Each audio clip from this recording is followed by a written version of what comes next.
there's been an incident. An assassin is out there. How do you protect the world and the people you love at the same time? What your dinner table conversations must be like. We'd have to have dinner together to know. Line of Fire, this fall on NBC and Peacock.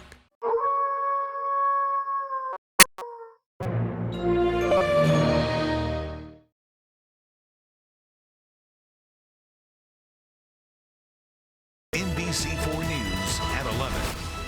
Now at 11, a kidnapping, a pursuit, and 2 shootings, one of them execution style. 2 neighborhoods in Chino Hills dealing with the fallout from a very violent night. Good evening, I'm Kathy Barra in for Carolyn. This all started with a kidnapping and a shooting at one house, and then it got worse. NBC4's live now in Chino Hills to sort all of this out.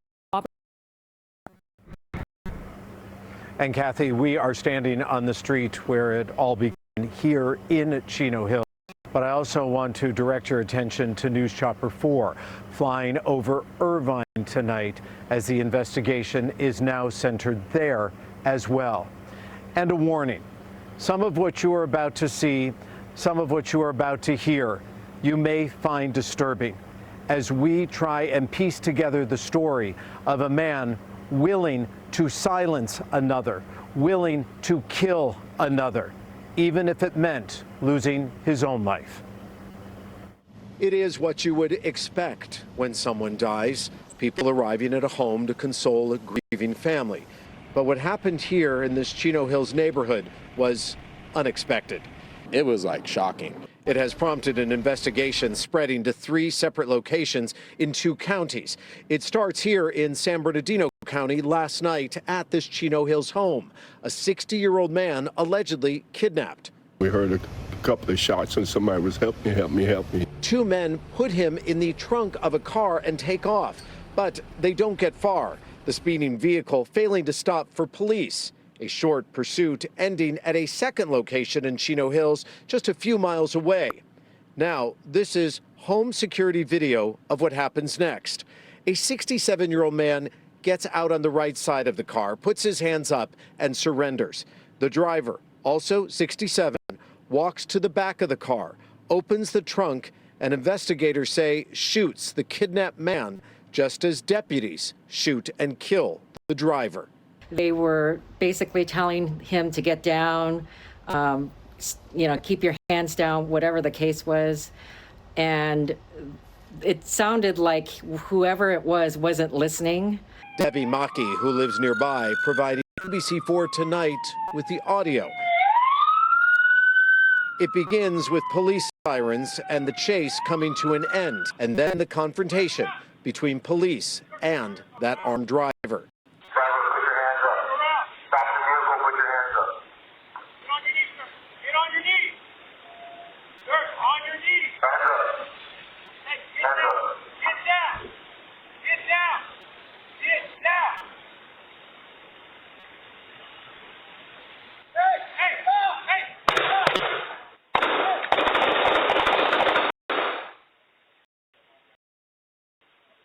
The sound of gunfire is what neighbors can't forget. I just hear pop, pop, pop, pop, pop. How many shots did you hear now? I heard like 6 or 7. Tonight, the San Bernardino County Sheriff's Department traveling to Orange County to serve a search warrant at a home in Irvine they confirm is related to this homicide. While back here in Chino Hills, we still do not know who these people have come to mourn. Do you live here?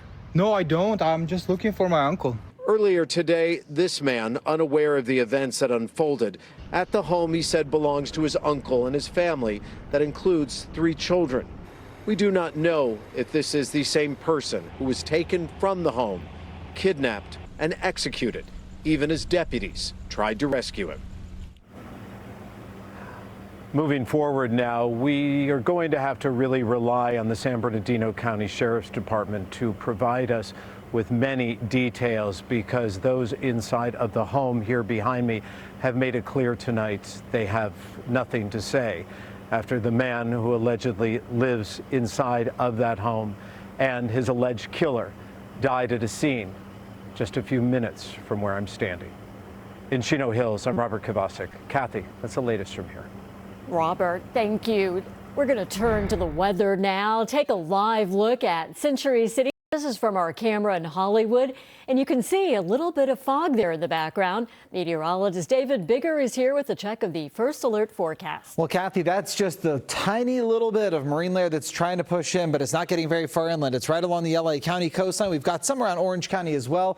This will clear out very quickly for tomorrow, so don't expect to wake up with a low cloud cover and go, wow, it's going to be a cool day, because tomorrow's going to be pretty hot. The entire region is going to be under heat alerts. We have heat advisories up for the area mountains and for the coastal areas. For the inland spots, it's an extreme heat warning where we're looking at a moderate to high risk of heat-related illnesses. On top of all of that, we've also got some poor air quality for tomorrow. We're looking at some unhealthy air quality around San Bernardino, Yucaipa, Riverside, and parts of the San Gabriel Valley as well. Other inland areas looking at air quality that's considered unhealthy for sensitive groups.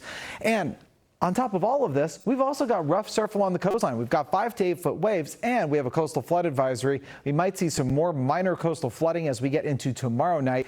We had an opportunity for that tonight as well. Coming up in a couple of minutes, we'll talk a little bit about how hot it's going to be for tomorrow and when we'll see the peak of the heat. Kathy? All right, David, thank you.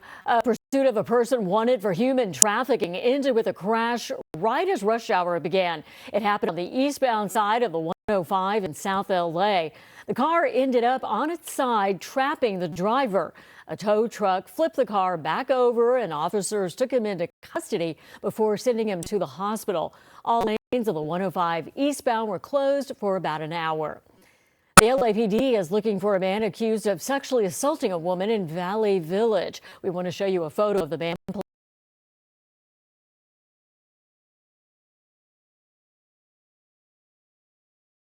Police are looking for. Police say the attack happened Sunday, July 19th, when the woman was leaving the gym. Authorities say the man followed the woman home, attacked her, and sexually assaulted her. We spoke to a woman who lives in the area about how she plans to stay safe. With the weather and everything, I actually walk my dog pretty late at night, so that is what is freaking me out a bit. But you know, this neighborhood's really busy. We've got a great community, so I'm going to lean on that, I think. Detectives say the suspect was last seen wearing a tan long-sleeve shirt, blue jeans, and brown or black boots. Anyone with information can call police or submit a tip through LA Crime Stoppers.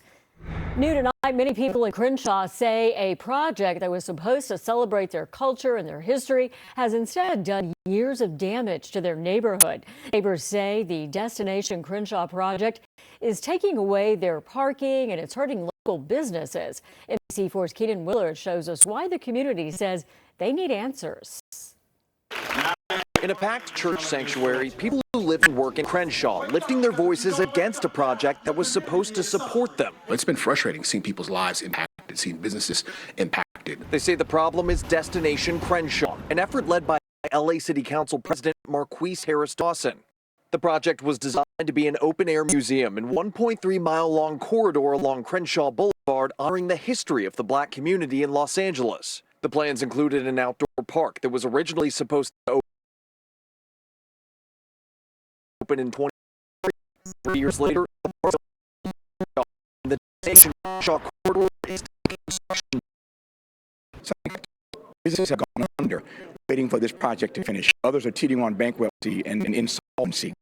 Living here say streets and business parking lots have been blocked off by the Destination Crenshaw construction. Bethesda Church says their attendance is way down on Sundays for the last 3 years. There's barriers for an inactive construction site taking up nearly all of their street parking. It's been devastating that we have no place to accommodate them. We've had to turn away funeral services. We've had to turn away our day-to-day operations for the most part because of the construction project and because of the parking obstructions. At his veterinary practice on Crenshaw Boulevard, Dr. John Hardy says his parking lot has been blocked off since 2021. This impact, appears to be going on way too long.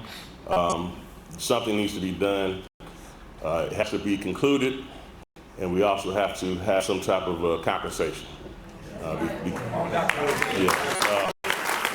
In this community meeting, people shared their frustrations and worked to develop an action plan. There is no way in the world that a project this long delayed would happen on the west side of Los Angeles. There's a malign neglect of this black community, and so we've had enough of it. We need communication, but we need action.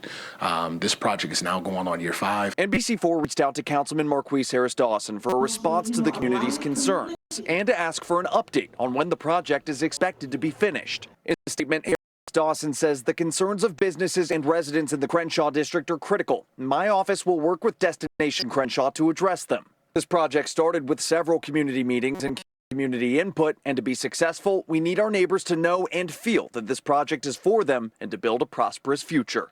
Some in Crenshaw saying this project needs to get going again, or they need their neighborhood back. This is literally interrupting and disrupting the lives of people who are just trying to manage day to day. Keenan Willard, NBC4 News. Tonight, an NBC4 exclusive, influencer and model Adva Levy is back in jail. The LA County Sheriff's Department previously accused her of using dating apps to build relationships and steal from wealthy older men. Now she has been arrested again, accused of stealing from another man in Riverside County. NBC4's Alex Rozier spoke exclusively with the alleged victim and has details on her day in court. Today, Adva Levy appeared in an LA County courtroom after the model and influencer was arrested again. Last year, the LA County Sheriff's Office said Levy stole from at least 10 wealthy older men. Her latest alleged victim, much younger. How did that make you feel? Well, I mean, it's not a good experience, obviously. You feel violated. I spoke with Oscar. He said Adva Levy, who he knows as Mia Ventura, stayed at his Airbnb last year in Indio, California, near the 2025 Coachella Music Festival. She was invited because she was met through mutual friends. But Oscar said at one point she got upset because he didn't give her a free wristband to the festival. Unfortunately, later on we found out what she did. Oscar sent us this video he shared with investigators that appears to show Levy going through his Tesla truck. He told police she stole his Rolex, designer sunglasses, and a designer wallet. What do you think the value on all that is? Well, only on my stuff, I think you're probably talking about over $10,000. Oscar originally reported the theft to the Indio Police Department after